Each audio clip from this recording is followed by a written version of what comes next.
من الفن وسيلة للتعبير في اليوم العالمي للفن. كل الفنانين استعانوا بملكاتهم من أجل البوح بما يخالجهم من آمال وتطلعات بالنسبة لمهنتهم وأيضا بالنسبة للمجتمع الذي يعيشون فيه. وهذا المعرض تشكيلي واحد من آلاف المواعيد الفنية التي تنظم في كل بقاع الكرة الأرضية. فما أروع الفن في اليوم العالمي للفن.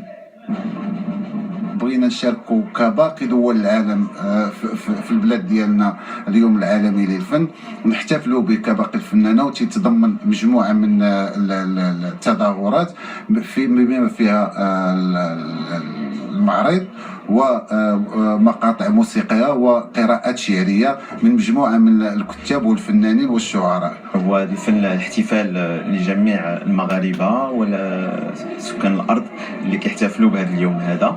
احنا سعيدين ايضا اللي درنا اليد في اليد وفي هذا اليوم هذا باش نحتفلوا. قيمة الشعوب فيما تنتجه من تراث وفنون. كم من بلد خلد اسمه في السجلات العالمية من خلال التشكيل والسينما والموسيقى والمسرح. فكل عام والفن والفنانون بألف خير.